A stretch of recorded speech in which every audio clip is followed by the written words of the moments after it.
20 years ago, this month, during my first year in seminary, I traveled to a far-off land. I went with a group of 8 other students and a professor to Burma, which is also known as Myanmar. But before we got into Burma, we spent a few days in Thailand. There, we spent time with people that had fled Burma and those who worked with them. We visited with a nonprofit that works not only with refugees who had fled Burma, but also something I hadn't really ever heard of at that point. Internally displaced people, IDPs. Now, IDPs are basically refugees that are still in their own country. And IDPs were and remain very, very common in Burma because during most of my lifetime, it has been ruled by a military dictatorship, which used disagreement as rebellion. And this has led millions and millions of Burmese people, especially religious and ethnic minorities, to be forced from their homes and to flee for their lives. Now, just learning of such suffering opened my eyes to some of the horrors of this world. But then actually meeting some of the people impacted by such experiences made it much more real. And in the 20 years since I was in Burma, the country has experienced quite a roller coaster of events. They held democratic elections. They normalized relations with the rest of the world. And then began backsliding into autocracy with some light ethnic cleansing of Muslims. And then yet another military revolution. All the while, civil war has raged on. But I was drawn back to my experiences in Burma because of the very idea of internally displaced people. Because today, we heard the story of 3 others that lived that way long ago in a place far, far away. Now, today's reading covers some key events early in Jesus' life. And it's also a little awkwardly timed.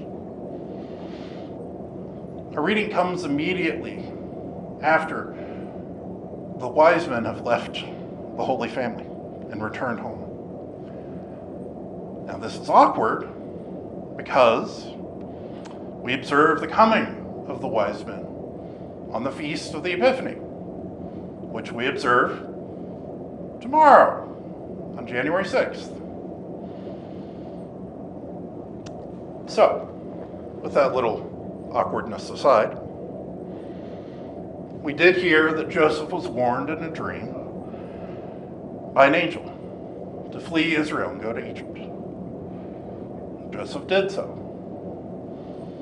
Our reading then skips over some important context, details about why the family had to flee, and they demonstrate the evil nature of Herod's rule and that of the empire.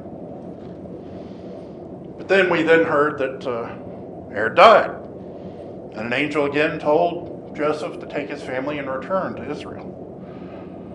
And the family returned to Israel, but not to where they were from. They didn't go to Judea. Instead, they went to Nazareth, a Gentile town in Galilee.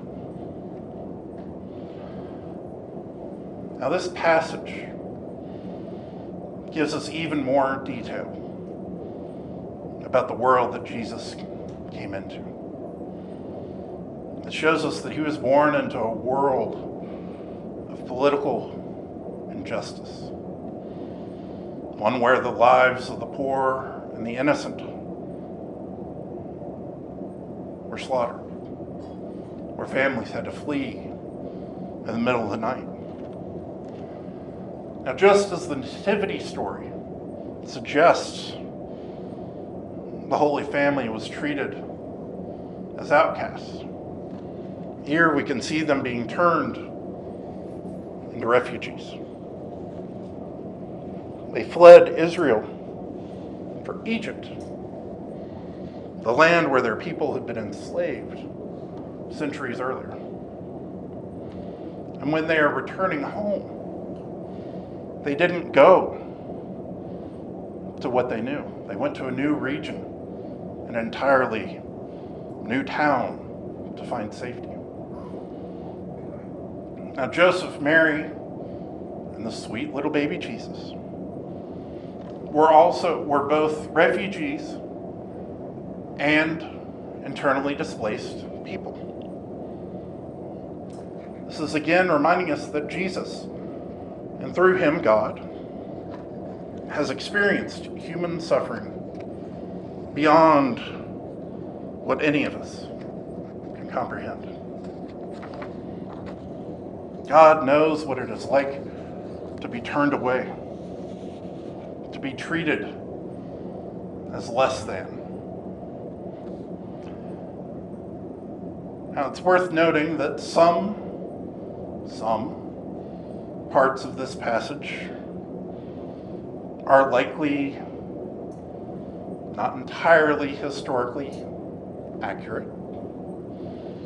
That is to say, there isn't really any evidence of Herod issuing a decree for the slaughter of untold numbers of children. However, what it is accurately demonstrating is how bloodthirsty and brutal the Roman Empire, and in particular Herod, truly was, or were. And also, fleeing to Egypt would have made complete sense. It was still part of the Roman Empire, but outside of Herod's rule.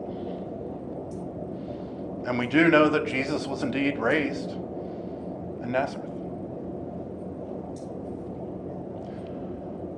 So if this possibly wasn't necessarily historically accurate, why tell it?